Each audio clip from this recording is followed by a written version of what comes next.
Hoje o pessoal está falando muito de gestão humanizada, mas para a gente fazer a gestão humanizada, a gente precisa ter uma gestão de processo. E a gente tem vários tipos, a gente tem análise SWOT, 5W2H, 5PDCA, matriz BCG. Eu queria que você explicasse um pouco de cada um desses planejamentos estratégicos para que a gente possa fazer uma gestão eficiente, né? E fazer uma gestão humanizada, porque não adianta a gente querer fazer gestão humanizada se a gente não tem um planejamento estratégico, né? Eu diria assim, o planejamento estratégico, ele serve para você dar um direcionamento para a sua empresa, Uhum. né? Ele define o norte, para onde você quer caminhar com a tua empresa. Sim. Ele define a missão, por que sua empresa existe, Uhum. e define os valores, que vão definir a cultura que você quer levar dentro da tua empresa, tá? Então esse eu sempre considero que esse é o básico, né? É lógico que aí tem diversas ferramentas de planejamento estratégico, Sim. né? Tem Porter, tem o SWOT, tem uma série de coisas, tá? A partir daí, vamos dizer assim, você tem a gestão em si, eu falo assim, o que faz a diferença numa empresa é a gestão, tá? Fazer o planejamento estratégico faz parte da gestão. Então é uma coisa que todo gestor precisa fazer. Depois, o gestor precisa, como o próprio nome diz, né? Precisa gerir a empresa, gerir os funcionários.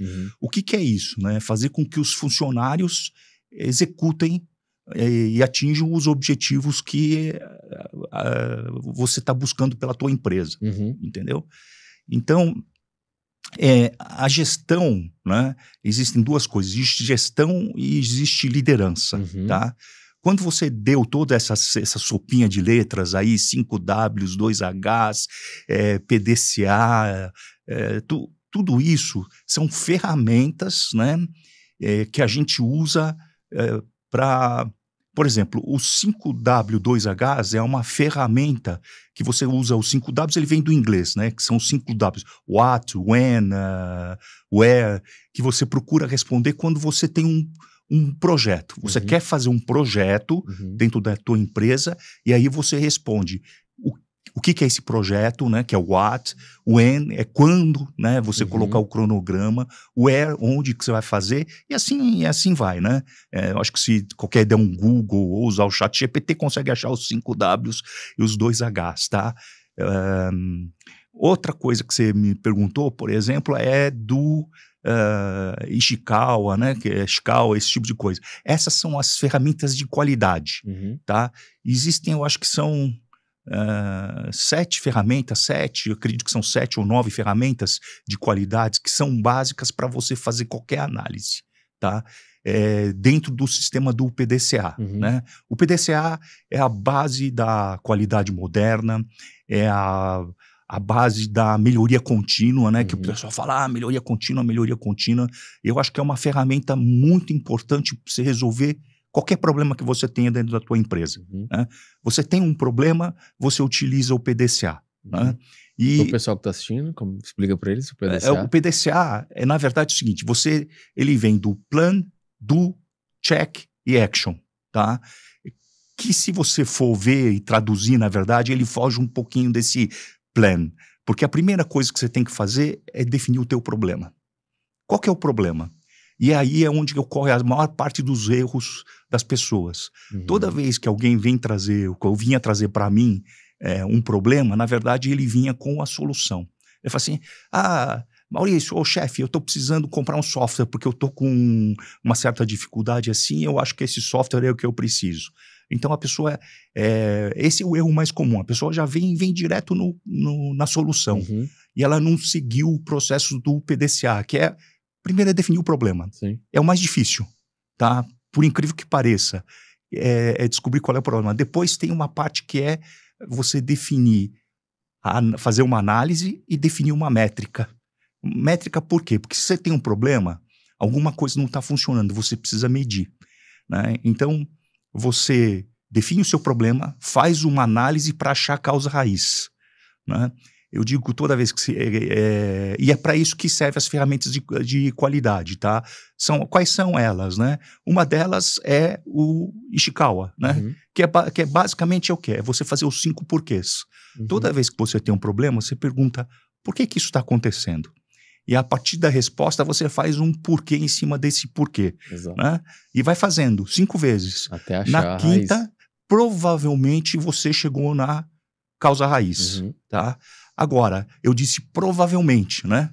Por que provavelmente? Porque, na verdade, uma boa parte das vezes você tem diversas causas que geram aquele teu problema. Uhum. Tá? Não é uma única só, né? Se fosse assim, era muito fácil de achar a solução. Então, você tem várias. Você precisa priorizar e escolher algumas, tá? E a partir daí você traça um plano de ação para resolver. E como é que eu sei se dá certo? Medindo. Por isso que você precisa criar um indicador. Aí você faz uma ação e executa essa ação. Você mede. Se isso resolver o teu problema, você achar a causa raiz. E se você não resolveu, se os indicadores de medição não melhoram, significa que você não achou tal causa raiz. Ou você errou na formulação do teu problema. Aí volta para lá de novo. Aí volta e faz de novo, tá? Então, pessoal, esse é o PDCA que o Maurício está explicando. Isso é o PDCA. Então, essa é uma ferramenta. Para fazer análise, você usa o Ishikawa, né, que é a espinha de peixe, que na verdade você escreve o problema e depois você começa a identificar dentro de fatores que, né, por exemplo, processo. O que dentro do meu processo levou aquele meu problema, né? Mão de obra, capital humano. O que dentro das pessoas, que as pessoas executam, me levou àquele problema, tá? E assim vai, né? Existem outras também, né? Existem, por exemplo, o gráfico de correlação, né? Que você mede duas coisas e vê se eles estão relacionados, né? Por exemplo, hoje é um dia úmido. Será que toda vez que eu tenho um dia úmido me dá mais problema na minha fábrica?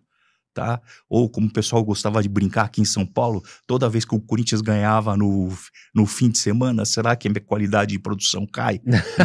Então, tem isso, né? E você começa a medir. Eu também sou, né? Por isso que eu me dou a liberdade de brincar, tá? Mas o pessoal a gente na fábrica brincava muito com isso, né?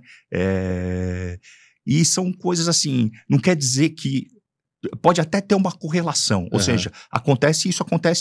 Agora, não significa que isso daqui é a causa disso. Sim. Mas você começa a fazer uma análise, certo. Entendeu? Então, sim, tem algumas ferramentas que, com essas ferramentas, você resolve 90% a 95% das tuas causas, da tua análise. Aí você consegue tentar identificar ou chegar próximo de identificar a causa raiz. E aí, a partir disso, você faz, tá? Mas isso são ferramentas, sim, tá? Sim. A gestão em si, o que eu acho importante é medir, ter indicador para medir você, medir qualquer funcionário, o que ele está fazendo e gerir. Gerir o que é? Eu falo assim, o que acontece muito nas empresas que eu vejo é o processo de delargar, não delegar. Delegar eu te passo alguma coisa e para você executar. E delargar eu jogo na tua mão e falo, se vira, faz aí. Né? Isso, na maior parte das vezes, não dá resultado. Sim. Tá? Por quê? Porque cada pessoa tem um nível de maturidade, tem um nível de motivação, tem um nível de competência desenvolvida que difere, que traz isso daí. Então, isso é gerir, tá?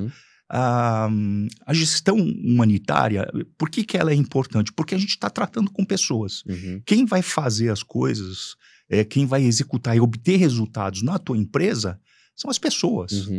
Né? Você pode botar um robô, você pode ter, hoje tem os robozinhos de inteligência artificial e tudo mais, mas no fim, quem traz o resultado, quem pensa, quem toma as decisões são as pessoas, tá? Perfeito. E para você ter uma equipe motivada, caminhando para aquilo que você quer, né? Tendo aquele, eu falo assim, que nem no raft, né? Que o pessoal assim, se você, todo mundo não remar para a mesma direção, o teu barco vira, o teu barco vai para, né?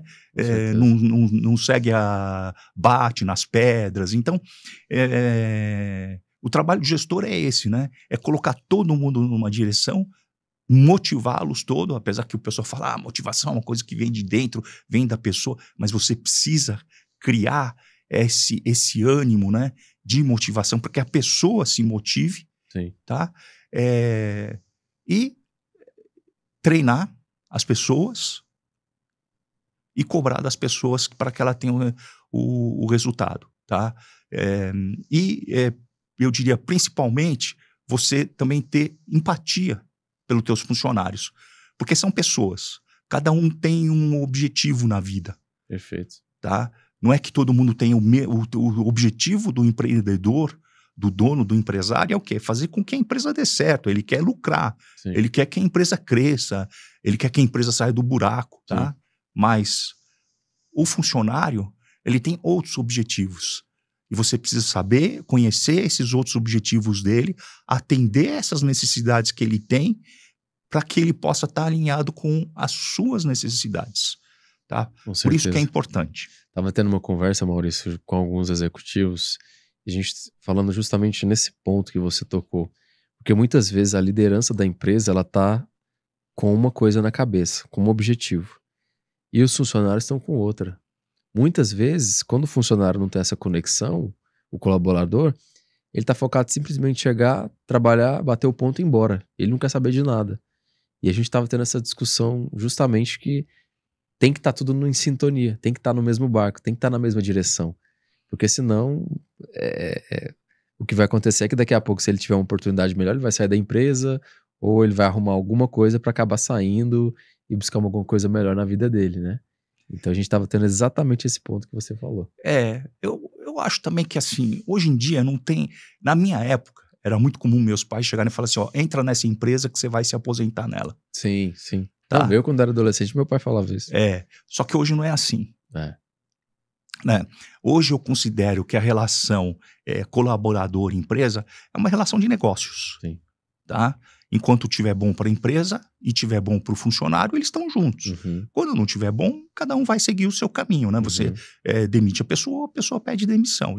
Eu acho isso extremamente normal e saudável. O que não é saudável é você ter um turnover, uma rotatividade muito alta dentro da empresa, porque você perde conhecimento, né? Perde know-how, investimento, o savoir-faire, perde investimento, porque treinar uma pessoa é pesado. Mas é importante, que nem você disse, né? Eu acho que assim, é importante você saber disso, né? E enquanto ela está dentro da empresa, você